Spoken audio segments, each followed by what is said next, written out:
Welcome to the Three-Man Weave College Basketball Show hosted by SportsbookReview.com. Thank you for joining us on this terrific Tuesday. We have a great slate to go over today. Please like and subscribe to the current channel you are watching right now and add your comments to the chat if you are joining us live. My name is Ky McKeon. We are the Three-Man Weave, and we are happy to be here today. Fellas, a small slate yesterday, but still a good one. Let's get some takeaways. Jim Root, starting with you out in Las Vegas, Nevada. What'd you see? Kai, I saw that George Washington is still a laughingstock of the Weave. They are a sad state right now. They got up huge on our William and Mary boys in the first half, but completely blew it. And then just a complete joke of a possession to end overtime. I tweeted it from our handle, but 8 seconds left, down by 1, and James Bishop just stands 30 feet from the basket. No urgency whatsoever. Fires up an air ball on a step back, and there you have it, the Tribe with a victory. Matt, answer for your Colonial boys. It's tough right now. Hold on. No, the white flag has been waved. I'm just mad that I didn't get to enjoy fading them after all the money I've lit on fire the first few weeks riding them. So I'm envious of both of you. I'm glad that you got the joy of laughing at the stupidity of George Washington.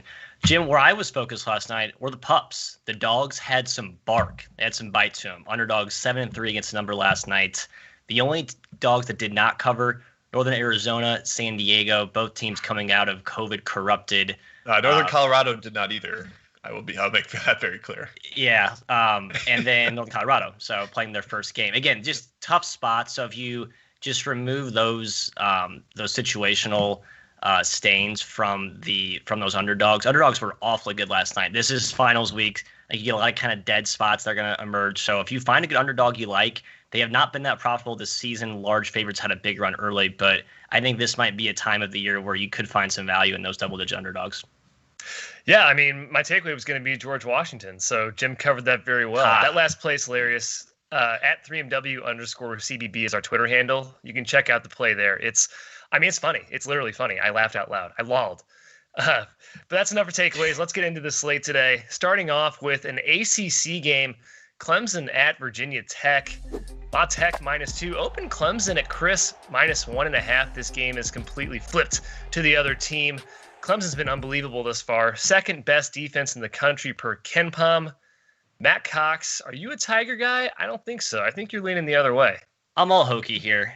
I saw the line open at Virginia Tech +1 last night. This is the fallacy with reading too much into these fake early lines.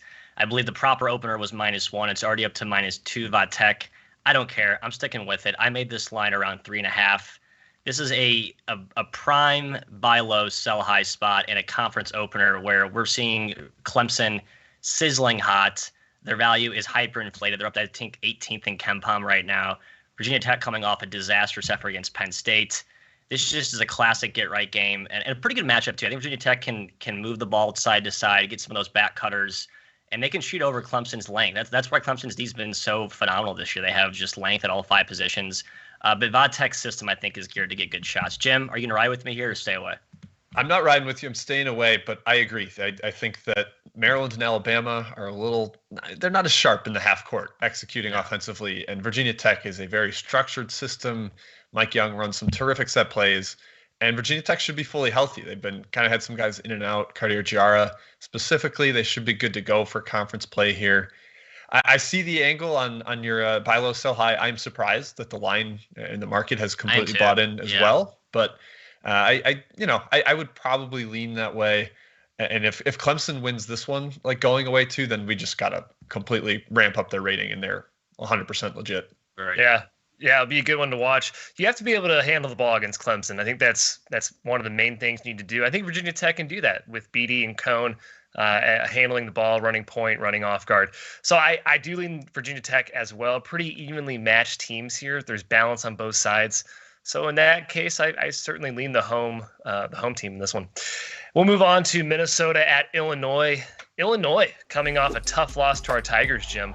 They're now 1-3 against the number over the last 4.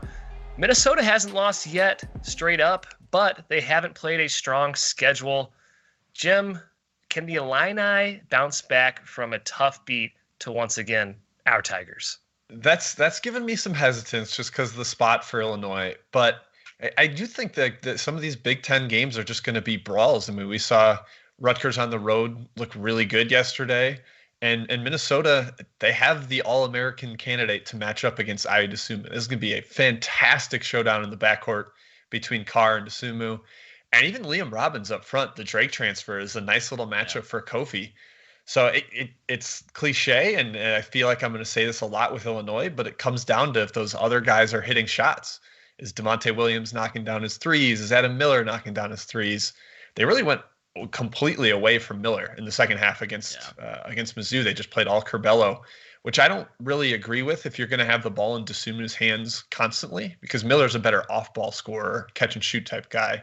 So, who am I to question Brad Underwood? But just that one just made me hesitate a little bit. I lean towards the dog here. If an 8.5 were to pop, I probably would take the Gophers, but it's a stay away from me now as is. What about you, Matt?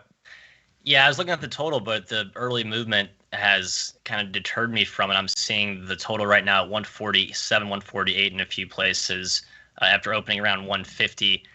We saw both of the Big Ten openers go under with Michigan, Penn State to start.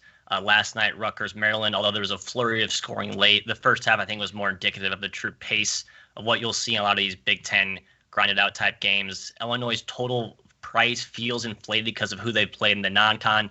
Underwood's been very explicit on record in saying, yeah, we're happy to run up and down with some of these teams that want to play helter-skelter. The last season, the complete 180 about face in their style, playing slower, more methodically, trying to make Kofi, a fulcrum of the offense. So I think this plays well for the under. I would still take it at 147, though. I'm probably not as confident as I was when it opened at 149, 150. Ky? Confident. I'm taking the under. I agree. Minnesota's a good basketball team. Jim alluded to their size. Liam Robbins is a big guy, 7 feet tall. I think he can match up with Coburn or at least slow him down, and Bashanishvili as well. They still have Eric Curry, Minnesota does, and also Isaiah Enan, a German sophomore this year, who's looked good early on. Early spread, I think, guys, is high, or the spread this morning. 8 points feels like a lot. I'm not too confident in the way the Gophers have been playing early on to totally take them as a dog, but I certainly like the under in this conference game. 147, I'll mark it down as one of my official plays. And we will move on to Furman at Alabama. This one is up to Alabama -6, I believe. Been that way the entire morning. Our Paladins, guys, we love Furman. We were on them against Cincy. Tough game, fell short. My question is, guys, you're seeing the line around 6. The game against Cincinnati closed around 3.5. Is Alabama 2.5 points better than Cincinnati? Matt, your thoughts? I like how you're handicapping this, Ky. I'm inclined to think no. I'm just a little bit I know Jim and Nate Oates, they're having some rocky issues right now in their relationship. I kind of feel the same way about Bob Ritchie and Furman. I mean, I'm not going to let one game make me completely dismiss this team, but I was so personally and economically invested in that Cincinnati game to see Furman lay an egg was disappointing. Much better matchup, though, against Alabama, a team that'll play more free-flowing, up and down renegade. I think that allows Furman to get a lot more of their half-court back-cutting type of, easy baskets that Cincinnati kind of walled off at a very impressive job. So I think if you're going to take Furman, if you're all in on the Paladins, as we like to call them incorrectly on our show, take Furman here tonight. But I know, Jim, are you going to go back to the Nate Oates well, or are you, I guess, where do you guys stand right now? We are on the rocks. It's not even a break. It might be a permanent thing here. Oof. The difference between Alabama and Cincinnati is that Alabama, to me, just plays better. It plays out better as a favorite because they shoot threes, they play faster, they really expand the possession sample in the game. Where Cincinnati is a little more of a grinded out team, even under John Brannon. Not quite the same as under Cronin, but I'm staying away from this one. I think Furman it's close to being in range for me number wise to hop on Furman. But Alabama against a team that's not going to make them labor in the half court. Furman's solid defensively, but they're not Clemson. They're not Stanford. Alabama can get their shots against them in transition. I'm a little bit worried about Furman here just from that perspective that Alabama awful loss against a team that made them play in the half court. Now they get a little more freedom. They could run away with this one. So I'm not touching it. I'll watch it. I'll enjoy. And it's win-win for me. I love both squads. Ky, what about you? Yeah, I agree. We've talked about how much we love this Furman squad. They're just a disciplined team. They compete on both ends of the floor. I like that against an Alabama team that I'm not confident can throw together a complete game, Providence matchup aside. So I do lean the Paladins at +6. It, like Jim, you said, it's pretty close to my number anyway, so I'll probably stay away. But man, I'd be hesitant laying points with Alabama right now before we see them put together an actually complete game. Moving on to Georgia Tech at Florida State, our second ACC contest of the show. This spread is up to 8. Georgia Tech is tough. Shook off the cobwebs a bit, beat Kentucky and Nebraska on the road. They've played 4 very good teams in the early going, but Florida State, the biggest team in the country, might be a very tough matchup against a team that really likes to get the ball to the basket and get to the free throw line versus shoot from the outside. Jim, you were kind of lower on the Yellow Jackets this offseason. Are you riding the Noles? I am not. Look, Georgia Tech's not playing an in-state mid-major at home, so they should be fine. They're 0-2 in those games and 2-0 in the others. Florida State didn't look that sharp against Indiana, and they were losing to Florida before Keontae Johnson tragically collapsed. So I'm not entirely sure this Florida State team has things figured out at this point. And Georgia Tech can be pretty tough. They're a veteran team. They can play that tricky 1-3-1 kind of matchup-y zone that Florida State may not quite have the shooting this year to totally take advantage of. Although Scotty Barnes is a terrific passer as their giant point guard, but it's kind of like the Minnesota-Illinois game. It feels a little bit too much for a conference game. You need Florida State basically to win by double digits. So I would lean towards the Yellow Jackets here, but mostly a stay away. I could see the under being a nice play because I think both defenses can kind of give the other offenses problems, but number, again, not quite in the range for me. Matt, where do you stand on this one? Yeah, I think it's a big number. I was looking at the total again in this conference game, and I think the key reason is what you brought up, the zone. The 1-3-1 zone can have a pretty suffocating impact on pace, and Florida State is a team we know that likes to get up and down, attack, and transition. Shooting, not exactly their forte. These teams played, I believe, at least once last year. The first matchup was a much slower snail-type game. I think you see a sort of a deja vu of that this time. I would lean under, although I believe the total's been bet down to... I'm trying to find the price on there. 138, 138.5 I'm seeing, Matthew. Okay, yeah, I would still take it at that price, but a little bit lower. So, yeah, kind of similar thing. First conference game, I just think it's a little slower type game. Let's head to the questions in the chat, guys. I don't know which one of you is the chat czar. I did see one from Thomas Johnson about Furman over. I actually do like the Furman Alabama over. I believe it's gotten bet up quite a bit, but that's the way I would lean on that total. Matt. Yeah, just for on that point, Kyler, Alabama has played played Clemson, forced them in the half court. I think they will make every effort to run. So it's a solid point. Totally agree. Matt, chat czar, what we got? Well, my guy Juan Carlo asked about Akron, St. Bonnie. Actually, a few folks are asking about Akron, St. Bonnie. It's on the outline. We got to wait to get to that. That's right. I'm looking for others. Oh, we got some extra requests here. Yeah, Brandon T asked about Tulsa, Wichita, which I guess, it's not on our outline. We could talk about that one quick. Matt, you have a take on the total there, do you not? I did a little flip-flop this morning, Jim. Yeah, I was initially leaning under. Those of you remember this matchup played a super ugly, disgusting game last year. Tulsa won on a buzzer beater to knock out Wichita. It was a big home win for them. Tulsa's playing a little bit less zone this year, but they're still playing a lot of it. I believe 40% of the time. Frank Haith has really leaned into this zone as kind of his defensive identity. Wichita State, a team that has taken some really poor shots in their first few games, looking like a team that lost their head coach week before the season. So I was initially leaning under. I ended up backing off because I thought the total price just got too low for me. But I think this feels like a very ugly type game. Yeah, I actually lean Wichita in this game. I liked it at the opener. I think 2.5 is what Chris had it at. But it's gotten bet down to around 1.5. Probably stay away at that price. I can't stand Tulsa. I don't think they're that good of a team. I think Wichita is starting to hit its stride. As you saw against Oklahoma State, maybe they're starting to put things together after the whole Marshall debacle. Brown's starting to get control of his guys. Terry Walker wants to know about Coastal Carolina and Wofford. I have a personal lean on the over there. Wofford's a team you think that's very adept at controlling the tempo. But this is Coastal's first game, and I think they actually dictate the pace a little more in their first. This is not their first game. They played NC Central. Oh, that's right. Okay. But I think, anyway, regardless, put that aside, I think they control the tempo. I think it's a faster type game.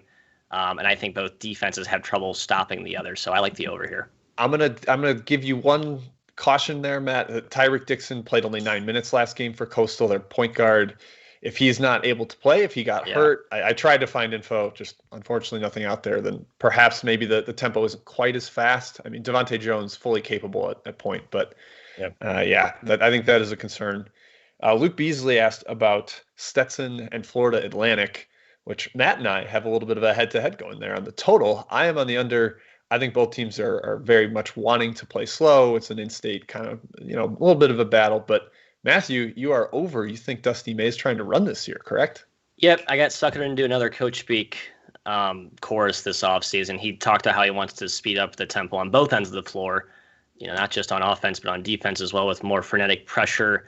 Just haven't really seen that play out. He's kind of blowing smoke the first few games. I believe all three were in the mid-60s possession-wise. So I think there is still a desire to do that. And against a Stetson team that is starting to get their feet under them after their COVID shutdown. They have some talent. I think this game opens up a little more. Yeah, I lean towards the dog here, but Stetson makes me nervous this year. They just have not looked right. They're still very young. So they were lucky to cover at South Florida. Yeah, I agree. They've not looked very good. We could hit a couple more here. Nick Van T. I'm not pronouncing the last name. I'm entirely apologetic here, but I'm just going to do Nick Van T. He's asking about St. Francis, New York, and Central Connecticut State. I love St. Francis Brooklyn here on the road, either -1 or pick or something around there. I mean, I like it up to probably 2.5 or so. I think they're legit this year. They're very experienced, a lot of really good guards. They beat Bryant once, and I think Bryant's the best team in this league. So I will go with St. Francis Brooklyn there. I'll lock it in officially. Kai, do you agree with me? I'll try to find a line here. I totally agree, Jim. Yeah, wait till you find the official spread on that one. But the Terriers are a lot better than I think people thought preseason. Central Connecticut certainly has played pretty well. Like, they're not like a dumpster bottom conference, feeder anymore in the NEC. I don't think they really have some talented players. Trey Mitchell is a guy that's really playing well for them this season. But I do like Brooklyn in this game. Yeah, -1, -1.5. It's all over in there. So I'll take the 1.5. Sure, I'll take it too. I have no strong lanes. There should be one more before we get back to the outline. Let's do one more. Much to my dismay. Jeff Kalotkin, an Elon grad, but he's very plugged in with the Virginia basketball scene, to no surprise, wants to know what you think, Kai, I know you have an interest in this game, in the Radford-Longwood rematch after kind of a tough one last night there. Yeah, well, I was on Radford last night, -4. They were up 7.5, and they ended up winning by 1. Tough for my Highlanders. We talked about Longwood yesterday a little bit. Griff Aldridge, certainly a fantastic coach. He's really building that Longwood program, which probably is impossible to do. But I like Radford in a bounce back. That's the way I'd lean. There's no home court advantage today. It's a back-to-back, same floor, but I still lean the Highlanders. Longwood shot the F out of the ball yesterday. Yes, they did. So I don't see that continuing. I like the under. I think it slows down again. I mean, they played a very slow game yesterday, 61 possessions. Yep. I think it's right around there again, and I don't think they shoot as well. So under would be my lean. Yep, also on the under. All right, guys, we'll hit the rest of the chat questions at the end of the show. We will move on with the outline and Kansas State at Iowa State. The biggest battle of the season so far. 2 of the worst Power 6 teams in the country. Kansas State, I mean, clearly the worst. 8's a lot of points, though, right? Iowa State's favored by 8 points right now. I'm not sure Iowa State should be favored by that much, but you can't really argue with line makers right now about Kansas State. They just haven't been able to cover against anybody. They lost to Fort Hays State. They almost lost to Milwaukee, of all teams. So we're going to kick it to Matt first. You wrote the Big 12 preview for our site. What do you think about this game? I'm ashamed to admit I will be betting K-State in this game, believe it or not. A team that lost to a D2 team already this year, a team that barely squeaked by Milwaukee on their home floor. In Milwaukee's debut, too. In Milwaukee's debut. I can only point to 10 minutes of basketball all year where K-State's looked competent. That was the first 10 minutes against Colorado. They actually had Colorado down 12. I think it was 20-8 to start the game. They've been injured since. 2 of their big guys are dicey. I know Montavious Murphy has been pronounced out for tonight, and Kazazu, I can't pronounce his last name. Ezzy is what they call him. He missed last game. So not only are they young and discombobulated, they're also injured. But it's the first conference game. I keep going back to that narrative. I keep beating that drum, but I think that matters. 10 is a big number. If you're catching double digits against Iowa State, who is by no means no world beater, I think you take it. Jim, am I out of my mind here? No, that's the way I'd lean. Yeah, That's the way I would lean. Kansas State is 0-5 against the spread with an average cover margin of -11 points. So they've been not even close. absolutely terrible.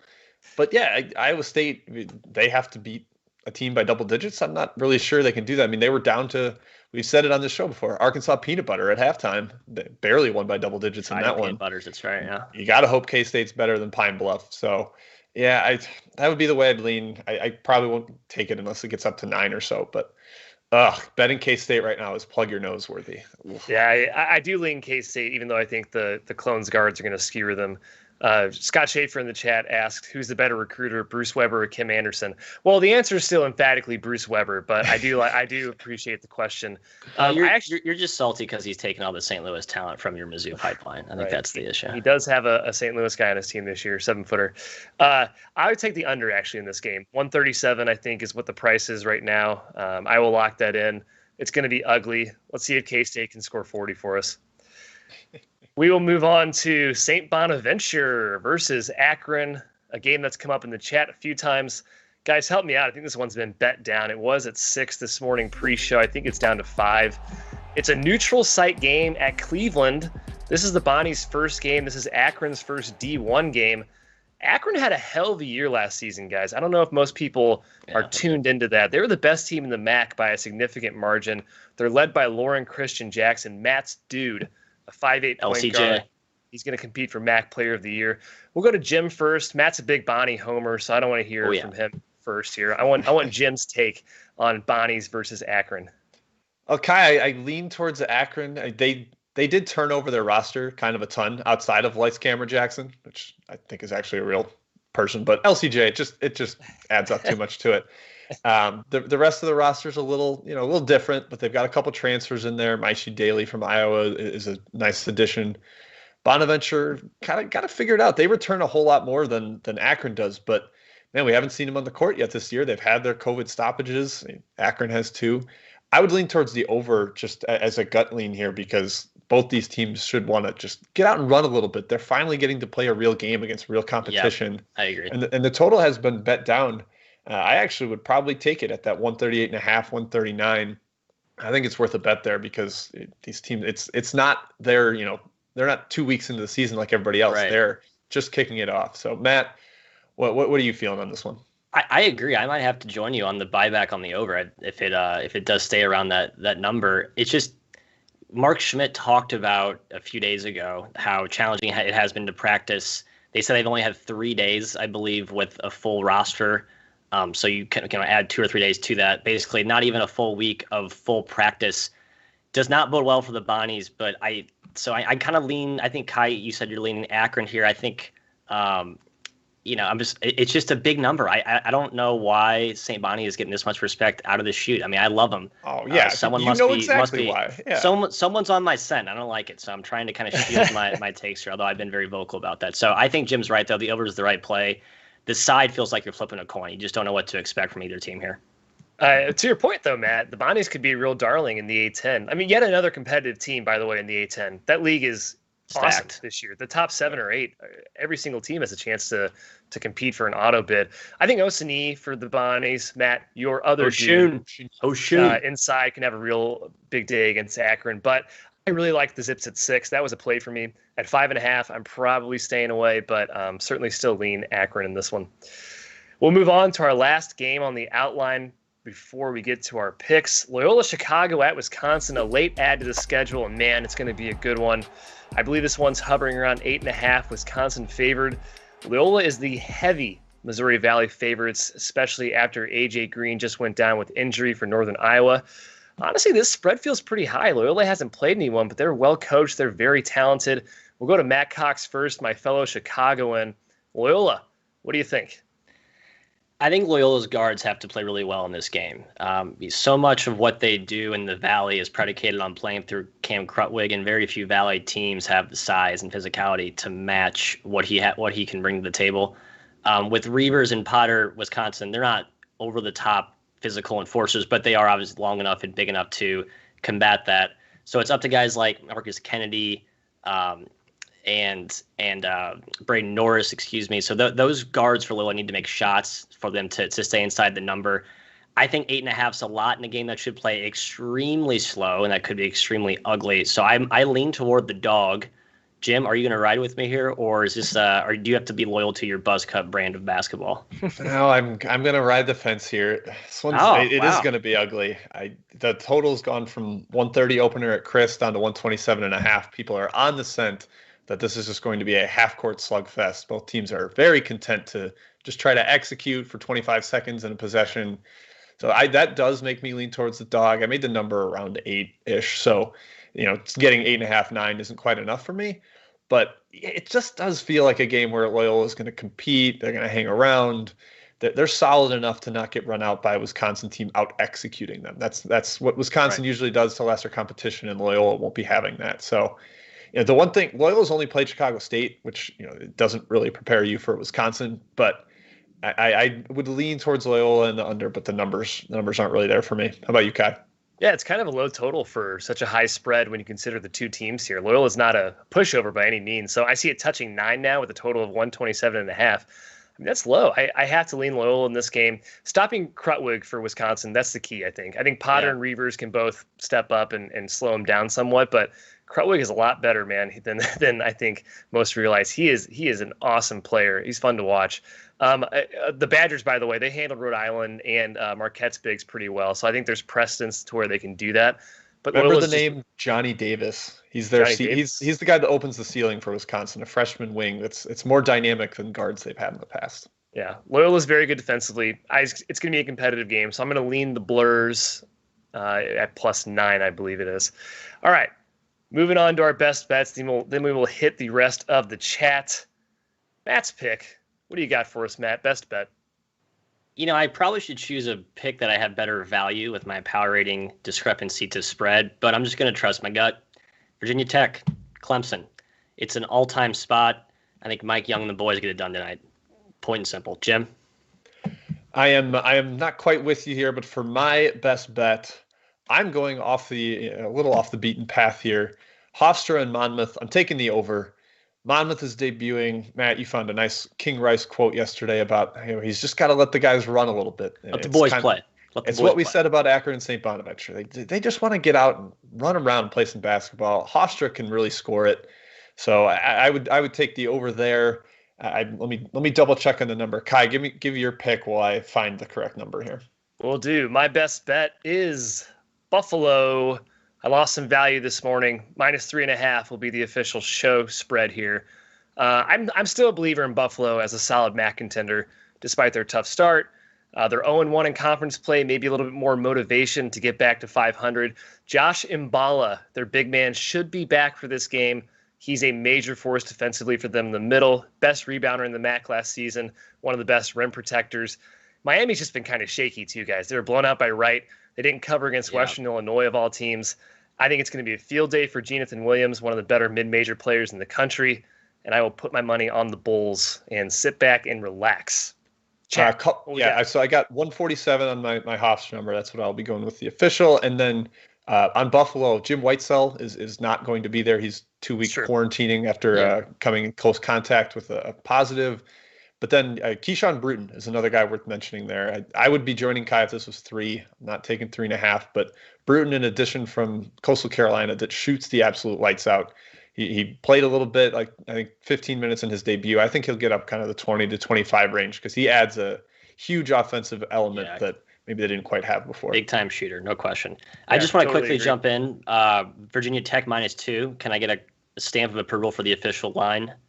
I believe that's what I'm showing. Here you go, Matt. Thank you. Good. Glad we cleared that up. Ky, chat mob.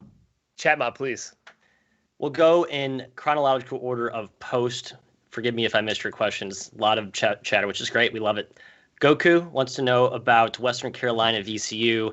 We talked about this internally last night. I think the spread's extremely high, but it's kind of a bad matchup for Western Carolina, in my opinion. A team that's actually coming off 3 straight overtime wins. They've had some time to rest, but they could be a little gassed here. And VCU's pressure has been unrelenting so far. Ky, I know you liked VCU at that number. Are you going to stay with it, or did the matchup deter you? No, I like Western Carolina at that number, actually. But I agree, VCU is scary. They're 6-1 against the spread. Their freshman point guard Baldwin, I believe his name is. He's done a lot for them already. He's been able to handle the ball. Ace Baldwin. Yeah, move Bones Highland off the ball, which has been very important for their offense. But 15 is too high for me. I have a small play on the Catamounts tonight. Yep, I'm same. Small, kind of covering my eyes. I hope that Western Carolina plays up to this after playing down to a couple teams recently. I know both of you are on the opposite of Leg Show Magazine, looking at Chicago State first half plus 13. Are you guys, I believe you're both on the Illinois State Cardinals full game. Is that accurate, Jim? Full game, yeah. I mean, look, I think that he may be right on the first half. They kind of hung around with Loyola Chicago. I think they're only down like 5 at halftime and then lost by 33 or something. So we could both be right. He could be right in the first half, and Illinois State on the full game. I'm okay with that one. Billy to cap 88. Davidson, Charlotte. I was looking hard at Charlotte to start this, my handicap last night. Charlotte actually beat Davidson last year. Really frustrating effort from Charlotte against Appalachian State, a team we'll get to later in the comments section, who was without Justin Forrest, their best player in the second half. Still let App State come back and win that game. Charlotte has not been that great this year. It's a team I'm a little bit worried about. I took Charlotte small at the number. I think it's a big price for what should be a pretty slow-paced game. Ky, any thoughts there? I agree. The spread feels high, double digits. Davidson's looked really good this year, but Charlotte, no slouch. My one worry is they are a pack line team, and Davidson, what do? They shoot the ball. So certainly the best way to beat the pack line. So I'm staying away, but I totally support your 49er love. Let's just go right to the App State breakdown. They're playing Tennessee tonight, who's been kind of giving teams the crock pot treatment that Virginia does. Slow, defensive dominance. Can App State score at all on this team, Jim? Nope. Okay. No, done. I don't think they score, and Tennessee is finally playing a defense that's not that great after playing Colorado and Cincinnati, two good defenses. So I think Tennessee kind of runs away there. We had Nick Van T asking about SEMO Evansville. This was an initial Weave head-to-head showdown. I've backed away. I walked away from the octagon. So Ky and Jim were against me. I believe they are both on SEMO here. I liked Evansville and kind of that start of the upswing. They got Jawan Newton back last game, but I think the price has moved out of my range. Ky, tell the folks why you like SEMO tonight in this matchup. Oh, Matt, it's getting higher. I mean, I'm seeing 4 in some places for Evansville. Frankly, I agree Evansville is better with Newton in the lineup. That's clear. They beat Eastern Illinois. They've played better since he's been back. But I think SEMO is actually a pretty solid team, Matt, which is what you convinced me of earlier. Chris Harris, Nana Akinton, 2 really good players for them. That's too many points. There has to be a line you draw on the respect for Evansville this year, and I'm drawing it at whatever, +3, +4. It's a fair line in the sand to draw. I'll buy it. Let's do one more maybe, unless you guys saw some other chatter in the comment section that I missed. Darren Cook, Utah Valley. I will be on the dog in this one. I think Utah always has one of the strongest home courts in the country. It's a little bit. I think it's a little bit deflated with Utah Valley not being all that far away. They play in some altitude, so they're used to it, and they're getting more healthy. They just got Evan Cole back recently, a Georgia Tech transfer who's played better the last 2 games. They could be down one of their key starters, I believe, Overton or Brinson. I always get them confused. Jim, help me out with that one. But Overton missed the last 2. Overton missed. Okay, that's right. Even without him, I think the number's too high. Take the Wolverines there. Matt, we got to talk about your hometown squad, both of your hometown squad actually. J. Rowe asked about SLU and Indiana State. I like the under there. I think Indiana State's going to be a decent under team. They competed pretty well with Purdue, but I would lean towards Indiana State under on that one. Yep, under as well. One more quick comment in here. Auburn, Texas Southern.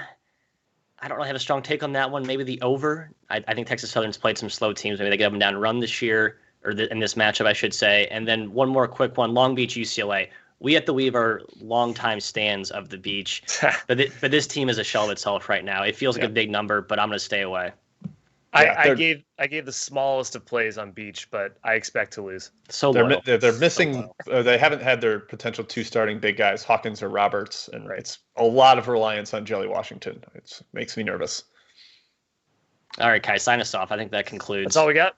That's all we got. All right. Thanks for tuning in to our daily show. Once again, you can catch us Monday through Friday at 9 a.m. Central. Please do hit that like button. Helps us out. Helps people find us. And please remember to join us live and add comments and subscribe to the channel. Also check 3-Man Weave out. 3MW_CBB is our basketball handle on Twitter. And our website is 3-man-weave.com. We have previews of every single team in the country, still relevant for the games happening right now. Thank you. We will see you guys tomorrow.